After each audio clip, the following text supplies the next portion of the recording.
खुश रहो बेटा, सब बाबा माँ की कृपा है, आप डिजर्व करते हो उसके लिए, इसलिए आप कर मेरे में पाए। 9 लोग हैं गुरुदेव। मैं और बेटी, मेरे पति देव और मेरा बेटा और मेरे हस्बैंड के छोटे भाई और उनके 2 बच्चे, पत्नी और माँ।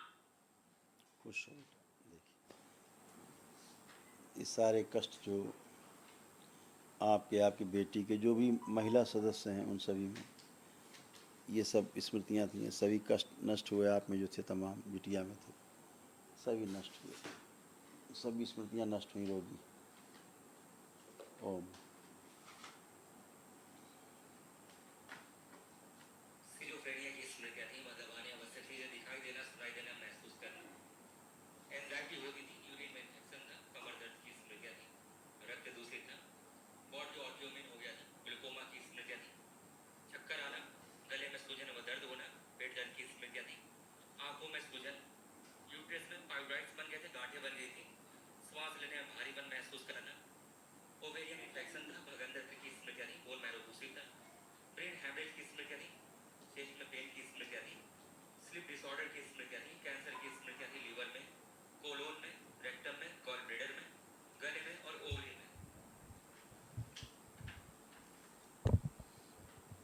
कितने खराब खराब कष्ट थे, ऐसे यूट्रस ओवरी ऐसे खराब हो रहे थे, सारी स्मृतियाँ सब नष्ट हुई। यूट्रस में फाइब्रॉइड्स बन रहे थे, ओवरी में सिस्ट बन रहे थे, फिलिपियन ट्यूब में सड़न हो रही थी, पीसीओडी की स्मृति थी और पेशाब करने में कष्ट होता था। ये सभी नष्ट हुए। कल एक महाहवन होगा बेटा, तो दरबार की ओर से कराया जाता है, जो पता ही है आपको, तो उसको ज़रूर करना है आपको, ठीक है। उसमें अपने को रखिएगा, अपने को रखिएगा, परिवार के 2 सदस्य वो रखिएगा जिनको शरीर में ज़्यादा तकलीफ होती हो, ठीक है, कष्ट होते हो, उनको रखिएगा। गुरुदेव आ गया तो एक मेरे पति देव गुरुदेव अभी सऊदी में हैं। क्या वो जहाँ काम कर रहे हैं वो सही है? वो जगह एक बार देख लीजिए। देखो जहाँ वो काम करते हैं, आपके पति देव देखें जहाँ काम करते हैं। देखो क्या होता है, आँख खोल लीजिए। क्या होता है कि हम समस्या को बाहर देखते हैं, समस्या हम में स्वयं रहती है बेटा, और जब समस्या हमें, जैसे हम चश्मा हमने लगा लिया काला, तो हमें सब काला ही काला सब दिखेगा, लाल लगा ली तो लाल लाल दिखेगा। हम सोचते लाल क्यों दिख रहा है, काला क्यों दिख रहा है, तो हमारे अंदर जो स्मृतियाँ रहती हैं खराब, वो हमें भटकाती हैं चीज़ों से, ठीक है ना। और हाँ, अब वो ठीक है, उस काम से अपनी जगह से वो संतुष्ट भी हैं आपके हस्बैंड। आप पूछ सकती हैं, अगर पीछे खड़े हैं तो अब उनकी बुद्धि एकदम साफ है, अब उनसे पूछिए। नहीं आए गुरुदेव। अच्छा कोई बात नहीं, तो अब आप उनसे पूछेंगे तो वो बताएंगे कि हाँ ठीक है। क्यों? अपने अंदर से गंदगी गई, स्मृति गई। हाँ, थोड़ा परिवार से दूरी ज़रूर बना के उनकी आदत पड़ गई थी, परिवार से थोड़ा सा दूरी बना के रखना, ऐसे वाला एकांत वाला थोड़ा सा बन गया था, अब आज से वो भी ख़त्म है, ठीक है। हाँ, कल महावन करिएगा तो उनको भी ज़रूर रखिएगा, शामिल करिएगा, ठीक है। और परिवार के 2 लोग और रख के, 3 लोग रह के संकल्प करके करना, ताकि स्मृतियाँ नष्ट हो बेटा। ये माँ बाबा के लिए गुरुदेव, ये उपहार बहुत है, धन्यवाद, ये माँ बाबा को सुगंध करने के लिए। बहुत धन्यवाद बेटा आपको, आपके परिवार गुरुदेव को ये भी। कलकत्ता का फेमस रसगुल्ला लाए, मैं कोलकाता से आई हूँ रसोगुल्ला। माँ बाबा के लिए। जी गुरुदेव, बहुत धन्यवाद बेटा, धन्यवाद बहुत गुरुदेव। धन्यवाद आपको, आप इतना ख्याल रखते हैं आप लोग दरबार का, बाबा माँ का, इसके लिए बहुत धन्यवाद आप सबको। खुश, खुश रहो बेटा, प्रणाम। मेरे खुश हो मैं बेटा। एमबीबीएस कर रही हूँ और यहाँ पे आने के बाद तो मुझे कुछ समझ ही नहीं आ रहा कि मतलब मैं क्यों ही करूँ। मतलब यहाँ का तो अलग ही सब साइंस है और मतलब पता नहीं, अलग ही लग रहा है मुझे। तो मैं क्या मतलब करूँगी तो, पर आप कुछ बताइए।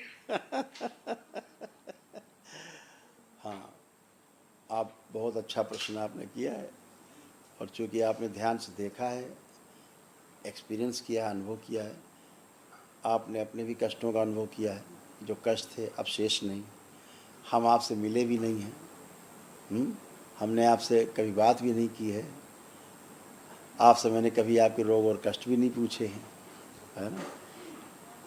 कोई टोना टुटका नहीं हुआ है, कोई जादू टोना नहीं दरबार में हुआ है, कोई झाड़ फूक नहीं हुई है, हुई है कुछ नहीं। केवल आपने दरबार में वैदिक प्रक्रिया की है, ब्राह्मण देवता जो कराते हैं, हवन आदि कराते हैं, विष्णु सहस्रनाम कराते हैं, माँ के अभिषेक होते हैं, माँ के हवन होते हैं, भोलेनाथ का रुद्राभिषेक होता है, वो जो वैदिक प्रक्रिया है वो आपने की है, एक ही दिन में सारे अनुष्ठान किए हैं और आप स्वस्थ होकर खड़े हैं। तो आपको लगता है ये कौन सी विद्या है कि जो हम MBBS कर रहे हैं या बच्चे जो BMS कर रहे हैं या जो भी चिकित्सा के क्षेत्र में बच्चे काम करना चाह रहे हैं और प्रयास कर रहे हैं आगे चल के अच्छा काम करेंगे, तो ये तो बिल्कुल ही अलग है। तो हम कैसे कर पाएंगे, ये प्रश्न मेरे सामने भी आया। मेरा भी एक बेटा जो है वो चिकित्सक है, तो उसके तमाम दोस्त एक बार आए, जब वो दूसरे या तीसरे वर्ष में थे ये लोग, तो सारे दोस्त उनके आए हुए थे आश्रम। तो जब उन्होंने सब देखा तो अपने माता पिता के लिए किया संकल्प करके एक दिवसीय, उसके बाद घर में पूछा, घर में सब ने कहा अरे हम लोग तो ठीक। कहे तो आप लोग तो आए भी नहीं, ठीक कैसे हो गए। तो सब बच्चे इकट्ठे होकर मेरे पास आए, तो सब इकट्ठे सुबह से शाम तक बैठे रहे मेरे कक्ष में। मैं आप जैसे सब लोगों से बात करता रहा, चिकित्सा करता रहा। तो मैंने कहा तुम्हारे लोगों के अंदर बड़े प्रश्न चल रहे हैं, क्या बात है, कुछ पूछना है। बोले हाँ ये चाहते हैं कि हम लोग पूछना चाह रहे हैं कि पढ़ाई जो कर रहे हैं वो छोड़ दें, क्या करें। हमने कहा कि क्यों पढ़ाई क्यों छोड़ दोगे। बोले यहाँ आकर के जो हमने देखा है पिछले 5-6 दिन में, ये तो बड़ा अद्भुत है। आप तो कहते हो ओम ये हो जा वो हो जाता है, यहाँ तो आदमी ठीक हो जाता है एक ही दिन में। मेरा हम लोग के परिवार भी ठीक हो गए। तो ये तो विद्या हम लोग की काम ही नहीं आएगी, हम लोग तो लगे रहेंगे महीनों सालों डॉक्टर मरीज के साथ, वो कहता रहेगा मेरा भी यहाँ कष्ट है, अभी मेरे वहाँ कष्ट है, बताता रहेगा, हम इलाज कर तो परेशान हो जाएंगे। तो मेरा उनसे ये कहना था कि नहीं, ऐसा बिल्कुल नहीं है। हमें एक अच्छा चिकित्सक बनने के लिए चाहे हम इस विधि को ही आगे चल के अपनाएं साथ में, अपने चिकित्सा के साथ में। आप दरबार से जुड़े हो, ठीक है, लेकिन शरीर के विज्ञान को समझना आवश्यक है। जब तक आप शरीर के विज्ञान को नहीं समझ लेते हैं, एनाटॉमी जो है एक, उसको आप नहीं पूरा आपको पता है उसके बारे में कि कौन सा सिस्टम कहाँ पे काम करता है, कैसे काम करता है और किन कारणों से यहाँ रोग उत्पन्न होते हैं, कैसे हमारे सिस्टम में चीज़ें कैसे कैसे काम करती हैं, आधुनिक विज्ञान के अनुसार सब चीज़ें हमें जानना ज़रूरी हैं। हमें हर चीज़ जानना ज़रूरी है। तो जब हम अपने शरीर के बारे में पूरा पूरा ज्ञान रखते हैं तो फिर हम उसके सूक्ष्म शरीर के बारे में ज्ञान अर्जित कर सकते हैं। अभी जब हमें स्थूल शरीर का ही नहीं ज्ञान होगा तो हम सूक्ष्म शरीर का ज्ञान अर्जित करके भी क्या करेंगे। मेरे सामने शरीर खड़ा है, सूक्ष्म नहीं जानते उसमें कष्ट, क्योंकि हम देख रहे हैं कष्ट में, लेकिन क्या कष्ट है नहीं जानते। अगर कष्ट है तो कैसे उसको ट्रीट किया जाए ये भी पता रहता है। फिर तो उस विज्ञान को समझना जरूरी, पढ़ाई जरूरी है, एक बात। दूसरी बात, आप जैसे बच्चे, होनहार बच्चे जब दरबार को समझते हैं तो उस चीज़ को आगे बढ़ाने की कोशिश भी करते हैं। तो अगर आपके पास डिग्री नहीं होती है तो कोई आपको सुनने को तैयार नहीं होता है, कहते हैं अरे बकवास की बातें मत करो।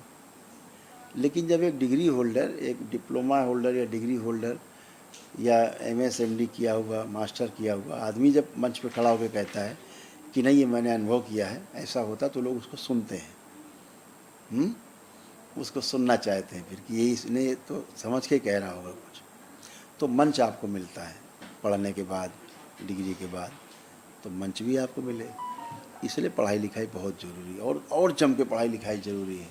इसको और अच्छे से समझना है आपको, तो ज़रूर करना है, उस चिकित्सा को करना है। जब आप कर पाओगे तब सूक्ष्म जगत को और इस जगत को जो हमारे सामने है, स्थूल जगत, इसको अच्छे समझ पाएंगे, फिर तालमेल को समझ पाएंगे, फिर वैसे कर पाएंगे, जी पाएंगे और लोगों को रास्ता दिखा पाएंगे, है ना। इसलिए करना ज़रूरी है बेटा, आगे और तरक्की करो। मेरे को थोड़ी स्टैमरिंग की दिक्कत है।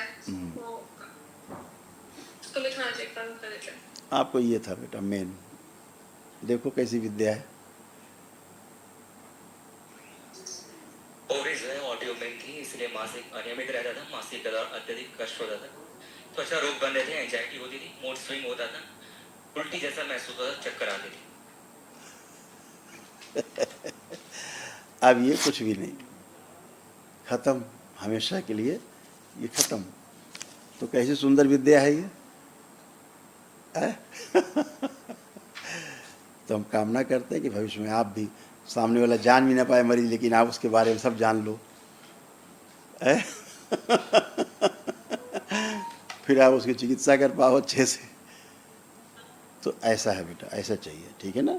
आपको जो कॉन्फिडेंस लेवल लो रहता था, अब आप चेक करिए, अब आपका कॉन्फिडेंस लेवल खूब बढ़ा हुआ है। अब लग रहा है हम सब अपना काम अच्छे से कर पाएंगे। ऐसा हो रहा है कि नहीं हो रहा है ना। आप सब बच्चे और अच्छे कर पाएँ, दरबार का यही प्रयास है कि इस विद्या को आगे ले जाएं। हम लोग प्रयासरत हैं कि एकेडमिक वे में इसको आगे ले जाया जा सके, स्कूलिंग की जा सके, इसकी यूनिवर्सिटीज़ में इसके सब्जेक्ट हों, और लोग इसको, अगर मानव जाति के कल्याण के लिए विद्या है तो इसको स्प्रेड किया जाए, इसको आगे बढ़ाया जाए लोगों में। जो आप जैसे बच्चे तमाम हैं, जानना चाहते हैं, समझना चाहते हैं, उसको समझ पाएँ। तंत्र में शामिल होना उसका एक वही प्रयास है। ठीक है, खूब खुश रहो, खूब प्रसन्न, स्वस्थ रहो। हरिहर बेटा, खूब प्रसन्न रहिए।